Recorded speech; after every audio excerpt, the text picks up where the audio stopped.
we were over there, seeing where it was pumping to make sure is everything pumping, and we had it. That fire hose was, about a 5 or 6 inch fire hose. I don't know how big it was, but we had that thing really going. And some woman comes running over there, and Willie stuttered anyhow. And she said, and where we had spliced it together, it was leaking. Mm-hmm. But it wasn't leaking bad. Yeah. And she comes running over, and we're over on the other side, and she said, "You got a leak in it. You got a leak in it." And Willie, he's pissed off already, and he says, "Lady, I know it." And I decided I better go look and see what was leaking. I go over, and it had come apart. Okay, and it was frailing around, like a fire hose, which it the was. Pressure from Yeah, and it only had got a little all water. it had got all up on the side of her trailer, and all up in her. She had clothes hanging on the line. I mean, she was livid. And I run over there and shut the damn pump off, and we had to clean that mess up. And it took us the rest of the day just to kind of get the woman. She was going to have to rewash those clothes, Yeah. and we had to get the water hose out and wash off her trailer and wash out the street because the street was filled up with sewage, and that was. Once we got done, and we didn't finish up, we just got it under control. Yeah. And we had to go to work. And of course, we were in the car together going to work. And I told Willie, I said, "Willie, I don't know what you're going to do tomorrow, but I ain't going back into that job." I said, "Whatever happens," I said, "that woman is mad as hell. I ain't going back over there. And I don't care if they don't pay me. I just ain't going to do it.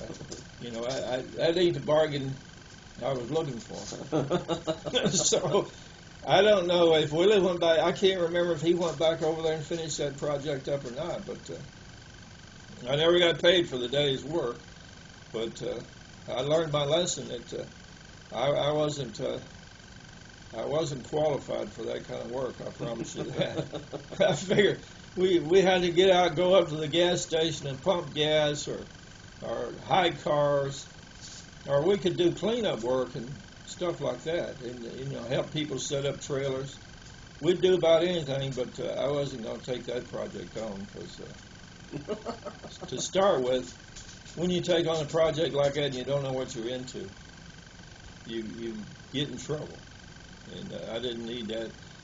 Even when we were setting up trailers, there was some risk involved there because they were never any level. I mean, they were always unlevel. You got to kind of, and we had a system. We didn't even have a level. Would you just eyeball it? Well, on a trailer, if you block up the back, if you put your blocks in the back, because Mm-hmm. we learned how to do this. If you put your blocks in the back, and then you use the tongue of the trailer, it's got a jack, and Yeah. jack it up, and you bring it up to that, and then you can take a cup of water or a glass of water and set it on the counter in the trailer Mm-hmm. and tell if it's level or not. Oh, okay. So we had to devise a system. It was rather crude, but we never did have one fall or anything like that. But I always wondered that one of these days we're going to drop one of these doggone things. But we were fortunate enough that we got them all set up, and we'd get the electricity hooked up on them and get the water. Now, back in those days, hooking the water up on them was, the water was in those trailer parks. There would be a faucet, and that's where you hooked up to. Mm-hmm. And of course, it was flexible pipe. You're running into the ground, and you had to get a slope on it and that sort of thing. But the problem is those compression fittings. Uh-huh.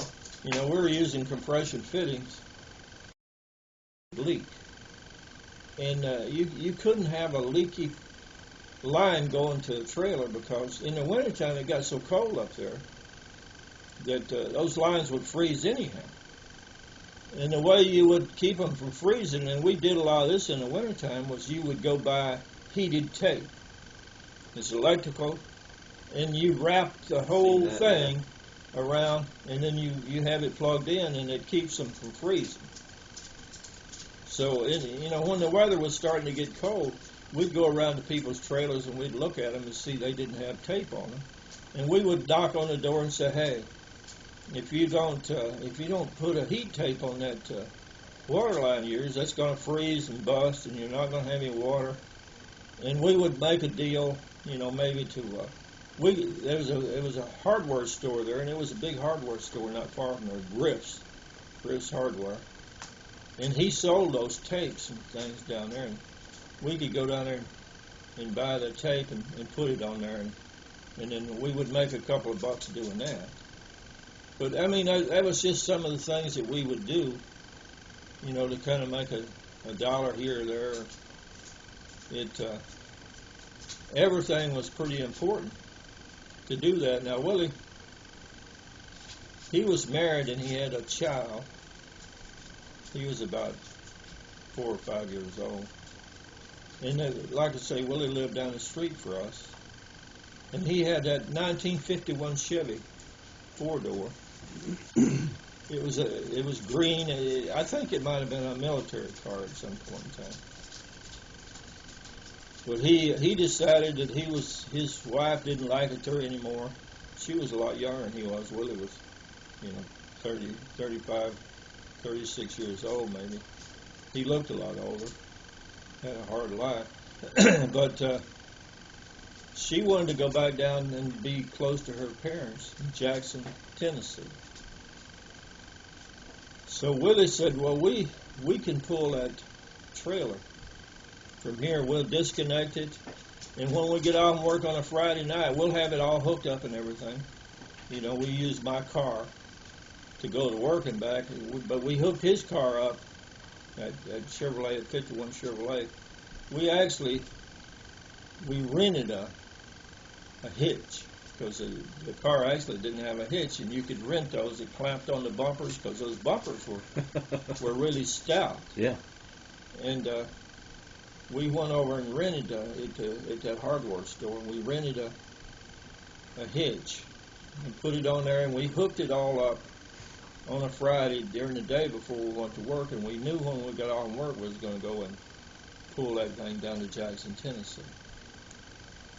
So now his wife was heavy, and we knew that doggone thing, the weight of that trailer is going to weight that Chevrolet down to be sitting on the tires. So we took cement blocks. He's going to need cement blocks when we got down to Jackson, Tennessee to set that trailer up anyhow. We took cement blocks and put in the back of that trailer to kind of balance the load. Uh-huh. And we weren't real worried about what was going to happen, whether it be dog walking or anything like that, because we had confidence in everything we did. And we got it balanced out so there wasn't so much tongue weight. And what you call dog walking is probably what I call snake dancing down the road. Yeah, but anyhow, we got it all set up, and we got off from work at 12 o'clock, and we come home, and we get his wife and that boy and Willie and I, and we head out down the road. And at that time, that was in the 50s. It was no interstate highway. You were just going down Highway 45. That's probably 1960, I'll bet. I doubt if I was alive. I doubt if it was 60 still. It's probably 59. Okay.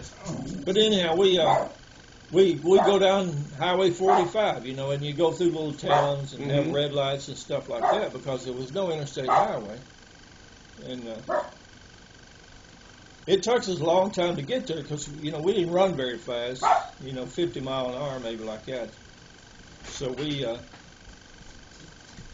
we kept going all night long, and sometime up Saturday, we made it to Jackson, Tennessee. And I'm not sure, we didn't get any sleep or anything, and we get down there to Jackson, and we had made it all that far without any problems.